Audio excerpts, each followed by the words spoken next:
Welcome to Mexico Unexplained, where we will explore the magic, the mysteries, and the miracles of Mexico. This series presents information based partly on theory and conjecture.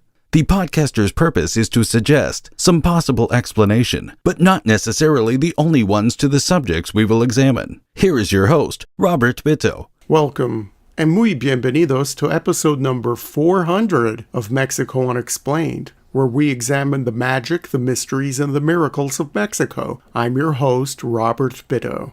Itzcoatl, often heralded as the first true emperor of the Aztec Empire, played a pivotal role in transforming the Mexica city-state of Tenochtitlan into the heart of a growing empire.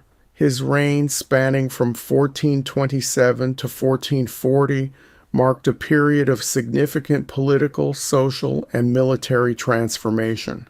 In this episode of Mexico Unexplained, we will examine the life and reign of Itzcoatl, highlighting his contributions to the establishment of the Aztec Empire, his military conquests, administrative reforms, and the cultural and religious shifts he championed. Before we begin, let's define terms.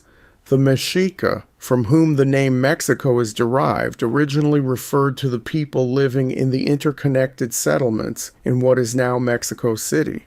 They were also known as the Culua Mexica due to their kinship alliance with the neighboring Culua, who historians believe were the descendants of the Toltecs, who dominated central Mexico for several centuries. The Mexica of Tenochtitlan were additionally called the Tenochca, a term linked to the name of their city and its founding leader, Tenoch. The city's builders are referred to by various names such as Azteca, Mexica, or Tenochca in many different sources, including primary sources coming out of Mexico in modern and pre-conquest times. The name Aztec was coined by German historian and naturalist Alexander von Humboldt, combining the name of the mythical homeland of Aztlan and the Nahuatl word tec, meaning people of. Today, the term Aztec is used to refer not only to the Mexica, but also to the Nahuatl-speaking peoples of the Valley of Mexico and surrounding regions. So someone who spoke Nahuatl and who lived on the fringes of the Valley of Mexico and had the same customs and religious beliefs as their brothers in Tenochtitlan were not Mexica because they were not of this very specific ethnic group. Under the umbrella term of Aztec, this person living on the fringes would be considered, however, Aztec. Was that confusing? This is why the term Aztec is used to describe closely associated Nahuatl-speaking peoples of central Mexico, much to the disappointment of many people who wish to claim to be direct descendants of those who forged this mighty empire. Not all Aztecs were Mexica. Now, back to the first Aztec emperor. Itzcoatl, meaning obsidian serpent in the Nahuatl language, was born around the year 1380 to Acamapixtli, the first ruler of Tenochtitlan, and an unnamed Tepanec princess. His mixed heritage positioned him uniquely within the Mexica nobility, granting him access to both Mexica and Tepanec aristocratic circles. Itzcoatl grew up during a time when the Mexica were under the dominance of the Tepanec Empire, led by the powerful city-state of Azcapotzalco. The rise to power of Itzcoatl began with the death of his predecessor, Chimalpopoca, who was likely assassinated under the orders of Maxtla, the Tepanec ruler. This event galvanized the Mexica people, who were eager to shake off years of Tepanec domination. Itzcoatl was elected as the fourth Tlatoani, or ruler, of Tenochtitlan in 1427, under circumstances ripe for rebellion and change. One of Itzcoatl's most significant achievements within the first year of his reign was the formation of the Triple Alliance, a coalition between the loosely affiliated city-states of Tenochtitlan, Texcoco, and Tlacopan.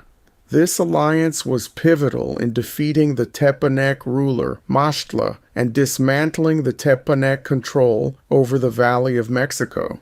The Triple Alliance marked the beginning of the Aztec Empire, with Tenochtitlan at its core. The Aztec Triple Alliance first targeted Azcapotzalco, the Tepanec capital. In a series of well-coordinated military campaigns, Itzcoatl, along with his Texcoco and Tlacopan allies, besieged and eventually captured Azcapotzalco in 1428. This victory was not merely a military triumph, but a major political event that reshaped the power dynamics of central Mexico. The dismantling of Tepanec power allowed the Mexica to assert their dominance and begin territorial expansion. Under Itzcoatl's leadership, the Mexica embarked on numerous military campaigns, extending their influence over neighboring city-states and their dependencies. These conquests provided not only political power, but also economic benefits, as newly subjugated regions were integrated into the tribute system that became the backbone of the massive Aztec economy. More on the economy later. Itzcoatl's reign was marked by significant administrative reforms that helped solidify the newly formed empire's structure and governance. Understanding the importance of a cohesive administrative framework, Itzcoatl reorganized the social and political hierarchies within Tenochtitlan and its territories. One of his key reforms was the establishment of the Calpulli system, which reorganized the commoners into community-based units responsible for local governance and tax collection. This system enhanced administrative efficiency and strengthened the central authority's control over the populace. Additionally, Itzcoatl worked closely with his chief advisor, Tlaxcalel, to centralize power within the old Mexica nobility. Tlaxcalel, though not a ruler himself, was instrumental in shaping the ideological and political landscape of the empire. According to some historians, it was Tlaxcalel who advised the emperor to wipe out all written records in the Aztec territories in an attempt to rewrite Mexica history, to legitimize their rule and emphasize their divine right to conquer and govern. As a result of this policy, many codices, or bark paper books, along with scrolls, animal parchments, and other documents, were burned. The historical loss went far beyond what the Franciscan friar Diego de Landa did to Maya written records discussed in Mexico Unexplained, episode 106. It seems to be a theme to burn books under autocratic regimes in order to promote official histories and policies, and the Aztecs were no exception. This rewriting of history served to instill a sense of pride and destiny among the Aztecs, portraying their rise to power as ordained by the gods. By manipulating historical narratives, Itzcoatl and Tlaxcalel were able to foster a unified identity among the Mexica and their allies, essential for the stability and expansion of the empire. With a new take on history and their place in the world, the Aztecs had their own manifest destiny, which gave them the right to conquer and dominate their neighbors and go far beyond them. Itzcoatl's reign also witnessed significant cultural and religious shifts that further solidified the Mexica's ideological foundation. Recognizing the importance of religion in legitimizing political power, Itzcoatl promoted the worship of Huitzilopochtli, the old Mexica god of war and the sun, as the supreme deity. This emphasis on Huitzilopochtli was used to justify the empire's militaristic expansion and the subjugation of other peoples. Other gods were allowed to be worshipped across the Aztec Empire, and many gods from conquered people were incorporated into the Aztec pantheon for social or political reasons. Despite Itzcoatl's intense promotion of the Aztec war god, he allowed religious freedom to flourish throughout his realms. Religious ceremonies and rituals, particularly human sacrifice, were always important to the Mexicas' religious practices. These rituals were believed to ensure the continuation of the cosmos and appease the gods.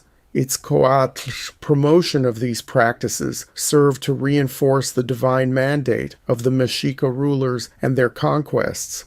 The Templo Mayor in Tenochtitlan, dedicated to Huitzilopochtli and Tlaloc, the rain god, became a central site for these religious activities, symbolizing the Mexicas' spiritual and political power. Moreover, Itzcoatl and Tlacaelel introduced the concept of the Flowery War, a form of ritualized conflict aimed at capturing prisoners for sacrifice rather than territorial gain. These wars served both religious and political purposes, maintaining a steady supply of sacrificial victims to appease the gods and asserting military dominance over rival states. The Tlaxcalans were some of Itzcoatl's first enemies in this type of war, a tradition that would continue until the arrival of the Spanish almost a century later. Economically, Itzcoatl's reign was characterized by the establishment and expansion of a tribute or taxation system that became the economic backbone of the Aztec Empire. Conquered city-states were required to pay tribute in the form of goods, services, and labor, which were then redistributed within the empire.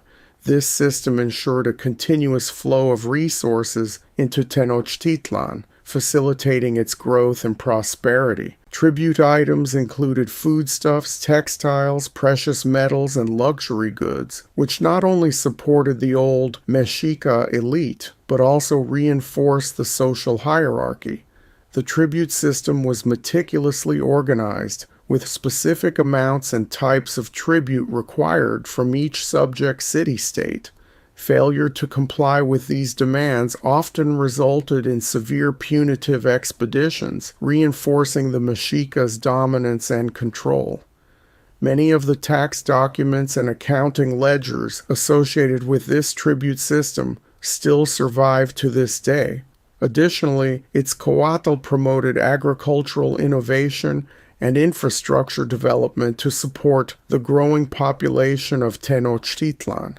As discussed in Mexico Unexplained episode 191, the construction of large chinampas, or so-called floating gardens, in the shallow lake beds around the city significantly increased agricultural productivity. These floating gardens allowed for the cultivation of various crops throughout the year, which included new fruit and vegetable varieties found throughout the Aztec Empire. These innovations ensured food security and variety and supported the capital city's expanding population. Itzcoatl's reign laid the foundational structures that enabled the Aztec Empire to flourish long after his death. The formation of the Triple Alliance and Itzcoatl's military conquests set the stage for the expansive empire that his successors would continue to build upon. The administrative, economic, and religious reforms he implemented created a cohesive and centralized state capable of sustaining large-scale governance and expansion.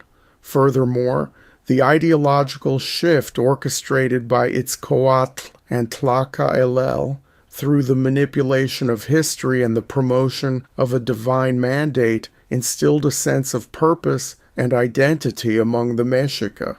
This ideological framework not only legitimized their rule, but also motivated further conquests and the consolidation of power.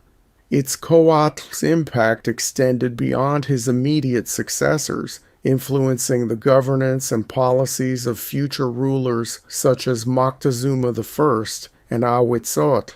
The structures and systems he put in place, from the tribute system to religious practices, remained integral to the functioning and stability of the Aztec Empire until its fall to the Spanish in the early 16th century.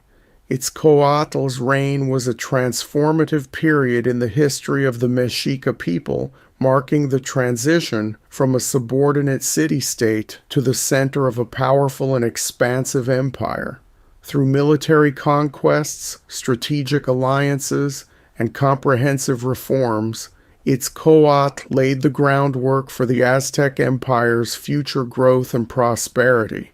His legacy is reflected in the enduring structures, systems, and ideologies that define the Aztec civilization, shaping its history and influencing the broader Mesoamerican world. As the architect of the Aztec Empire, Itzcoatl's contributions to the political, social, and cultural fabric of his time underscore his significance as a pivotal figure in the annals of pre-Columbian history. Thank you once again for listening to another episode of Mexico Unexplained. Remember to like and subscribe to us on YouTube and follow us on Twitter and TikTok. Tell your friends by sharing these shows with others. Please go to our website, MexicoUnexplained.com, for references, illustrations, and for free access to transcripts of past shows. Please visit Amazon.com to purchase the books Mexico Unexplained, Mexican Monsters, and Mexican Miracles to get hard copies of the magic, the mysteries, and the miracles of Mexico. We appreciate your kind attention once again. Until next time, thank you and gracias. Thank you for listening to another episode of Mexico Unexplained with host Robert Bitto. For show summary, relevant links and commentary, please check out our website at mexicounexplained.com. Like us on Facebook and be a part of the conversation. Adios and hasta la vista.